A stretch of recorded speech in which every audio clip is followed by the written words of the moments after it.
Hello and welcome to my presentation about fashion. In my presentation I've taken two of the themes from our topic, so I'll be looking at subcultures, but I'll also be looking at colour. I chose two because I wasn't sure how many people would actually identify with a fashion subculture. So I thought I'd better have colour as well for a bit of variety. So the presentation will be in two parts. First, let's look at the fashion subculture. Here are some of the questions that I asked. I wanted to know what favourite accessory or piece of clothing people remembered from when they were younger. And I asked this question because I thought it would link with this one if they had ever identified with a fashion subculture. Because my prediction was that more people would have identified with one when they were younger as opposed to now, if they did at all. So then I wanted to know which fashion subculture, and then because it's not just about fashion, I wanted to know if they also identified with the music or a hobby or something like this. So I thought that music would be the most common response. The respondents to the entire survey were just my friends on Facebook. So from that, we can know that it was a mixture of British and other nationalities.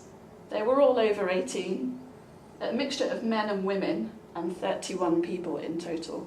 But I forgot to ask for any personal information, so I don't know if it was a male answering or a woman answering or how old they were to be able to compare that way, unfortunately.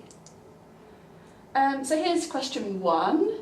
100% of people could remember their favourite item of clothing. However, because this was all asked online, people gave varying degrees of detail about their item of clothing. For example, one person just said shoes. I don't know what type of shoes, what colour, or anything like that.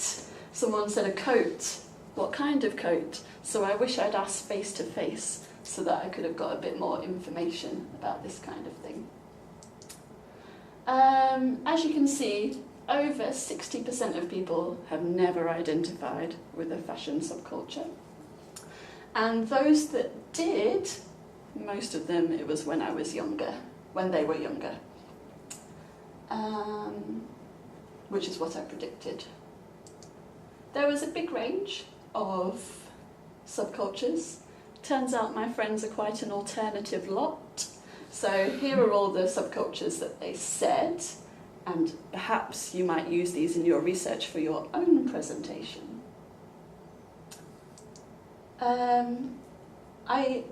The question about other aspects of subcultures was open, so they could give as many ideas as they wanted. So my examples were music and skateboarding. And as you can see, 10 people answered the music was also important to them. But here were three new categories that I hadn't thought of: art, outlook, and dance. And I think, to be honest, that if I'd included outlook as an example in the question, more people would have agreed with this. So that could be something for next time.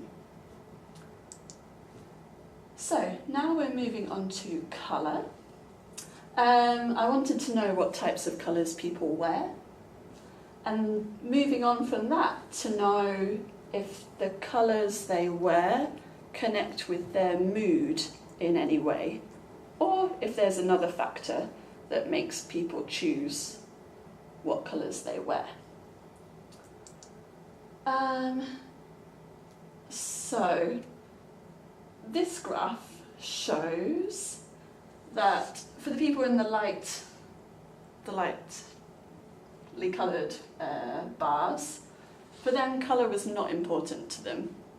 When they woke up in the morning feeling sad, they didn't choose a particular colour for that. The people in the dark bars, they did choose a colour dependent on their mood. So really, it's basically a 50-50 split. So in my next slide, I've taken out the people that don't match a colour to their mood and just looked at the people that do.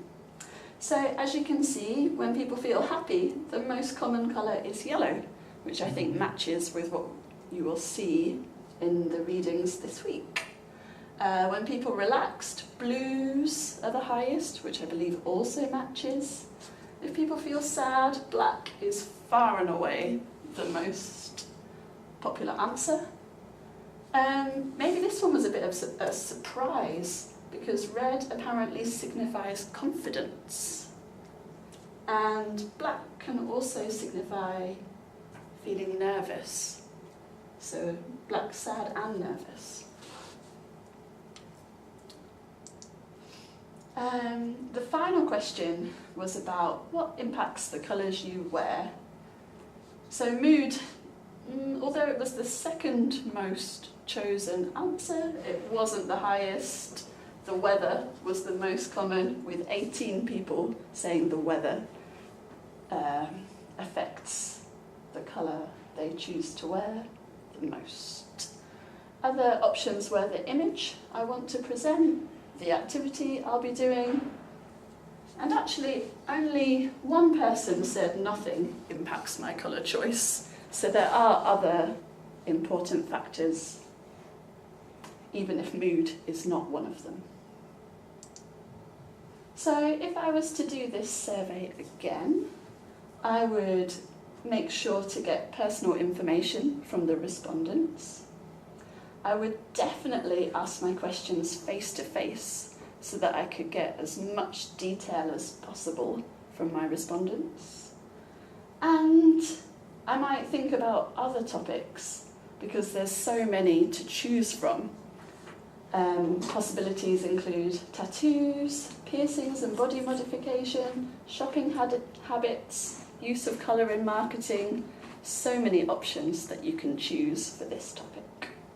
Thank you very much. Do you have any questions? Wow. That was so informative. I don't think I've got any questions going on. I have a question. Yes. Did you explain what subcultures meant to the people who were answering their question? I gave one example. Uh-huh. I said, did you identify with a fashion subculture? For example, punk. Oh, okay. So there was one example. Okay. Yeah. So that helped people to Yeah, understand. yeah, definitely. But I think because I had such a range of answers, Yeah. people at least the British people who answered the questionnaire, I think, understood. What was the most surprising result for you? This page was surprising because I didn't have any repeats. Wow. So everyone was part of a different subculture, even though there was I think a lot of people who answered knew each other and me, but were all identified with different groups. I'm not sure what else was surprising. Maybe not surprising, but I did like this finding that people group together according to their outlook, and their subculture they choose reflects their outlook on life instead. Although you didn't kind of get any information about it, in your opinion, why do you think people kind of grow out of their subcultures? That would be a good question for next time. I'm not sure what my prediction on that would be. I suppose... Yeah, I'm not sure. Do you have any ideas? I guess pressure to conform builds or gets bigger as you get older, or you kind of compromise a bit, or you're a bit more looking for consensus perhaps rather than trying to rebel. Yeah. I think it's about that rebellious nature in teenagers, isn't it? Maybe have less time. Maybe have less time, because it does take commitment, doesn't it? Yeah, Parts of you have to subculture, get dressed, go shopping. You have to get a job, and sometimes... Yeah, You've got sometimes you have family. to wear a suit to work.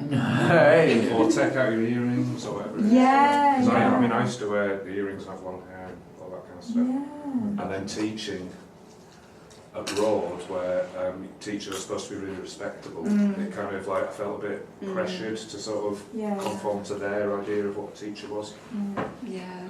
I could have got away with it here, but not in Thailand, for example, where you're supposed to be like super kind of like Wear a suit. respectable and maybe not wear a suit, but be very kind of like. In Thai society, there are monks and then there are teachers. It's like you're that respected, so you've got to be like respectable. Gosh.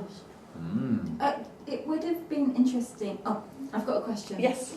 Did you think about going to any shops, like where it's like any particular fashion shops, to ask people there? I didn't think about it, but it could be interesting. I think with time constraints, my focus group was maybe a little bit lazy, and it would have been better to have had more of a range of... Because although I had different respondents, like my parents' generation and my generation, I wasn't able to compare them, and I wasn't able to look at people outside of my friendship group or acquaintances. I have one last question Yes. from me. Which subculture were you part of when you were younger? I don't... Oh, why? Sorry, why are you... What's the question? Why Where are you part of a subculture? Yeah, why are you part? yeah. Did you identify with Which one did you it? identify with? I suppose at the time I identified with grunge subculture, because I had like the dark baggy hoodie. My favourite accessory was like metal spikes and studs. Right, okay. Did you cry when Kurt Cobain died? I was a bit too A young. bit too young. So I guess I was revival grunge. Yeah. Stuff. Good.